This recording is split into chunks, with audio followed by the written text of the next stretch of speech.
Alhamdulillah, je rends grâce à Allah qui ne cesse de nous donner des occasions de nous réunir. Le prophète Mohammed sallallahu alayhi wa sallam, il dit dans un hadith que lorsque les musulmans sont réunis pour la cause de Dieu, ces personnes-là ont une lueur sur eux.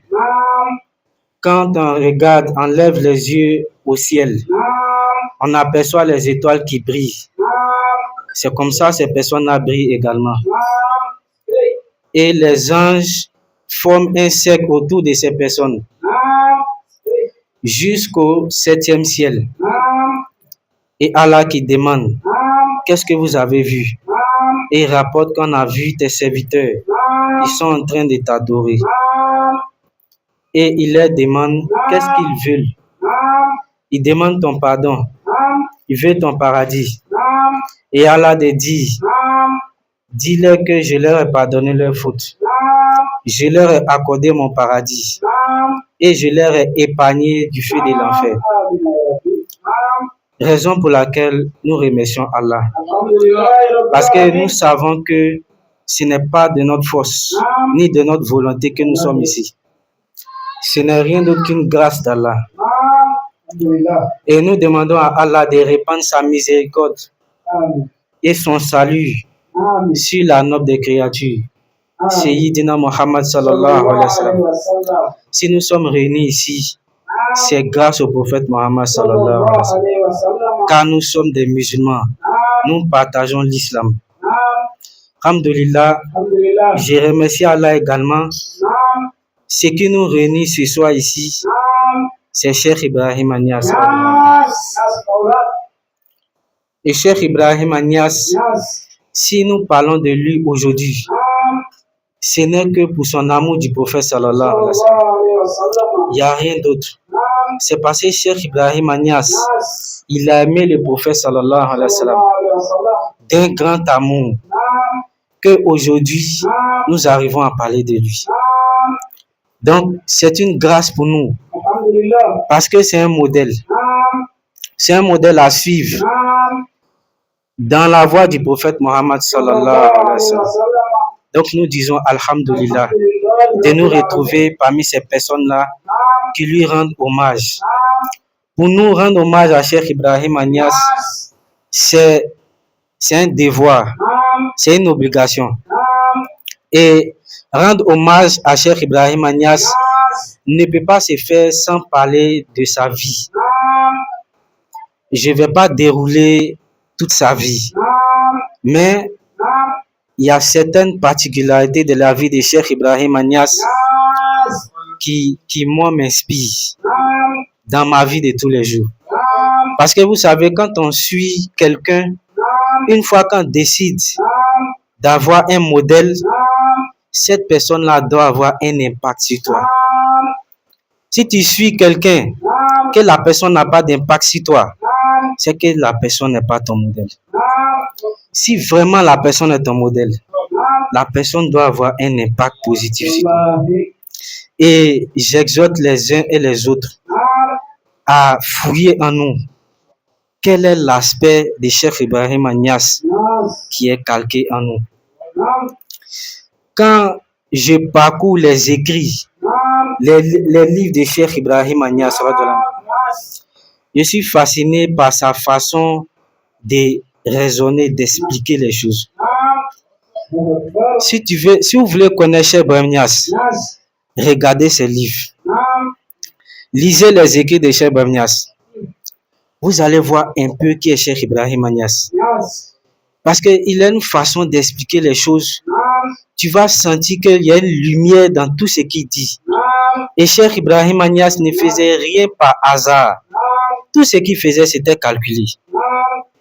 Les mots, la façon d'expliquer, tout a un sens. Et c'est ça qui me fascine chez Cheikh Ibrahim Niass. Je vois que c'est quelqu'un qui avait de l'avance sur sa génération, malgré qu'il était jeune. Parce qu'il a commencé étant jeune. Son premier livre qui est Ruhul Adab, il a écrit à l'âge de 21 ans. Ça, c'est un exemple pour la jeunesse. Et mon intervention va beaucoup s'articuler sur la jeunesse. Parce que nous sommes des jeunes. Je le dis, moi-même, je suis un jeune. Il y a certains parmi vous qui ont à peu près le même âge que moi. Je suis très jeune. Donc, c'est un exemple pour nous tous. Parce que nos sages, nos parents ont l'habitude de dire que la jeunesse est l'avenir d'une nation, d'un peuple, d'une communauté repose sur la jeunesse. Pourquoi? Parce que la jeunesse a la force, la vigueur, le courage. C'est dans la jeunesse que tu peux avoir ça. Une fois que tu franchis un certain âge, même si tu as le désir, tu as la volonté, c'est très difficile. Parce que tu n'as pas cette force-là. Il y a beaucoup de personnes qui sont âgées, qui aimeraient être à notre place pour avoir cette force-là. Et nous devons profiter de notre jeunesse. Profiter de la jeunesse, c'est pas de s'amuser. Parce que le temps est court, le temps est très court. Avant, c'est les personnes âgées quand on accompagnait au cimetière. Aujourd'hui, quand tu regardes devant toi, à gauche, à droite, derrière, ce ne sont que les jeunes qu'on accompagne au cimetière. C'est pour dire que la vie est très courte. Faut pas qu'on se dise qu'on a tout le temps. Et même si on souhaite qu'Allah nous accorde longue vie, qu'on puisse vieillir aussi, voir nos petits-enfants et autres, ça c'est notre souhait, que Dieu nous accorde ça. Mais même si tu as vécu longtemps, au fur et à mesure que les années passent, ta force diminue. Donc, et tu ne connais pas demain. Aujourd'hui, ça va chez toi. Tu es en bonne santé. Demain, tu peux être malade. C'est pour cela que les sages disent, demain ne t'appartient pas. C'est aujourd'hui qui t'appartient. Et même dans aujourd'hui là, c'est pas tout qui t'appartient. Ce qui nous appartient ici, l'instant que nous sommes en train de passer ici, à la Zawiya là, c'est ça qui nous appartient. Quand on va se lever, on va sortir d'ici, ce qui va se passer devant là, ça ne nous appartient pas. Donc nous devons profiter de l'instant présent. Et pour profiter de l'instant présent de sa vie, il faut avoir des objectifs. Et ça, c'est une chose que j'ai remarqué dans la vie de Cheikh Ibrahim Niass. Il avait des objectifs. Il a dit dans l'un de ses vers, dans un poème, il dit, lui, son but, c'est de chercher l'agrément de Dieu et de prêter main forte à la religion d'Allah, afin de tracer une voie pour la génération montante. Et c'est ce que Cheikh Ibrahim Niass a fait. Un homme, quand il vit, il laisse des traces. C'est pas les traces que tu laisses quand on sait que tu es un véritable homme. Et pour ça, il faut avoir des objectifs. Nous devons avoir des objectifs dans la vie. On ne doit pas être dans le vide. Un homme qui n'a pas d'objectif, c'est comme un corps qui n'a pas de vie. Un corps, il n'y a pas d'âme. Ce corps-là ne peut pas se mouvoir. C'est comme un appareil qui est branché, mais dans lequel il n'y a pas d'électricité. S'il n'y a pas d'électricité dedans, ça ne peut pas fonctionner. La télévision qui est là, elle est branchée, mais actuellement le courant ne passe pas dedans. C'est pas allumé. Ça ne peut pas fonctionner. Donc un homme qui n'a pas d'objectif, c'est un homme qui est en train de gaspiller sa vie. Parce que celui qui a les objectifs, c'est l'objectif qui dirige ta vie. Si tu dis, moi, j'ai choisi Cheikh Ibrahim Niass comme modèle, je veux être comme lui, et que c'est ça qui est ton objectif, dans tous tes faits et gestes, tu vas tenir compte de ça. Quand tu vas faire un pas, tu vas te demander, est-ce que ce pas que je suis en train de faire, est-ce que je suis en train d'avancer vers mon objectif ou bien je suis en train de reculer? C'est à ça que joue le rôle des objectifs. Un commerçant, qui ne se fixe pas d'objectif. Il va, il achète marchandises, il vend parce qu'il faut vendre. Il ne cherche pas à voir, ah, hier ça n'a pas marché, ou bien hier ça a marché un peu, aujourd'hui il faut qu'il redouble d'efforts. Lui, il est là, il est dans le vide comme ça. Mais il ne va pas évoluer. Et c'est ce que nous devons faire. Voilà pourquoi une fois j'ai dit, quand on prend la Tarika Tijaniya, il faut savoir pourquoi on prend la Tarika Tijaniya. Lui qui prend la Tarika Tijaniya parce que son ami est dedans, ou bien parce que le chèque il me plaît, lui là, il risque de perdre son temps. Parce qu'il n'a pas d'objectif. Il faut savoir pourquoi tu fais quelque chose. Et cette chose-là, ça va t'amener où? Quand tu es dedans, tu ne perds pas ton temps. Parce que chaque seconde, ça compte. Ce qui est passé, tu ne pourras jamais rattraper ça. Donc, il faut profiter du temps que nous avons. Je vais vous raconter une petite expérience que j'ai vécue. Lorsque je suis allé, j'avais effectué une ziara à ma petite soeur. Et là-bas, j'ai trouvé un livre qui a attiré un peu mon attention. J'ai eu envie de découvrir ce livre-là. Je regarde le nombre de pages, ça fait 251 pages. J'étais là-bas pour pratiquement 10 jours. J'ai dit, bon, je ne peux pas prendre le livre pour partir. Donc, ça veut dire, je dois faire un effort pour terminer le livre. Donc, j'ai fait un calcul. Bon, si je me donne une semaine, 7 jours pour terminer le livre, il faut que j'arrive à lire au moins 40 pages par jour. J'ai dit, bon, d'accord. Je me fixe pour objectif de lire 40 pages par jour. Et le lendemain, j'ai commencé. Évidemment, vous savez, quand vous fixez un objectif, ça ne s'arrête pas là. Hein. Il y a un combat qui va commencer. Parce que les obstacles vont venir devant toi. C'est en cela qu'il faut s'armer de patience. Parce que ce n'est pas facile. Ce n'est pas la magie. Il y a, selon les enseignements de nos maîtres, on dit Dieu ressemble à un cultivateur plutôt qu'à un magicien. C'est-à-dire Dieu, lui, ne fait pas les choses un coup. Même quand Dieu a dit Kun, c'est pas un coup ça s'est passé. On nous enseigne quoi dans le Coran? Dieu a créé le monde en combien de temps? En 6 jours. Il n'a pas fait comme ça et puis c'est sorti.